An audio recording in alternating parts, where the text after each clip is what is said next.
So I had sent in a Japanese flag that we recognized with having the writing on it after seeing a CBS Sunday Morning episode about the OBON Society.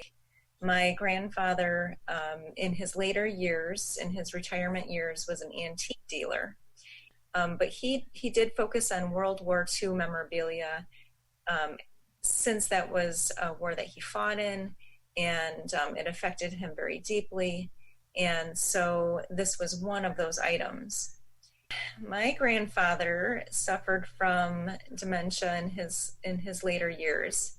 The medical staff at the time actually diagnosed him with having some pretty severe PTSD that had since gone undiagnosed in his life.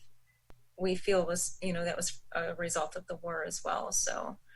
So unfortunately, there were a number of years where he was not doing well health-wise, but was still living, but really emotionally and cognitively was unable to let go of those items.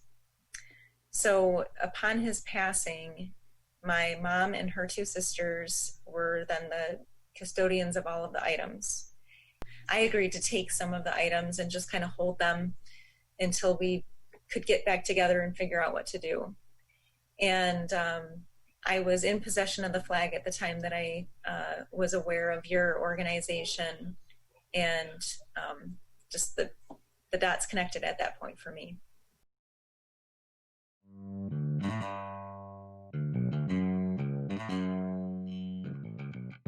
So I called my mom and I said, I saw this program and that flag that we always wondered about, here's this organization and I want to send it in. And so I was calling in part to just share the excitement, and then I guess just to get her permission or her blessing to go ahead and do this. And I was so surprised it did not come. She said, I don't think I can do that. I can't let that go.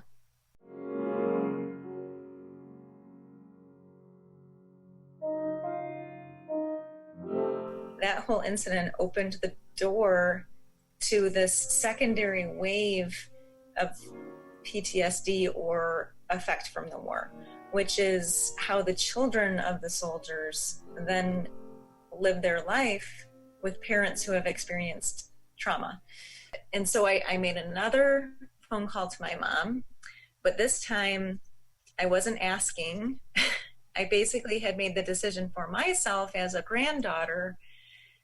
And then finally, when the message came in that you had found the family, I must have read it 10 times. I couldn't believe that it actually connected. And so, like I said, I read it over and over, and I was actually shaky when I was forwarding that email to my family, because I was just overjoyed that a connection was made. And when we got more information that the soldier actually survived the war, returned home, and was able to live more of his life, for my mom, I think that was so monumental, because again, having that question mark of how did he acquire the flag? Well, your mind goes to a pretty grim scenario of how this may have come to his possession, which involves the Japanese soldier not having survived. And so to know that somehow it came out of his possession and circulated from there, but he made it back to his family, as my grandfather made it back to his family, I think took all of those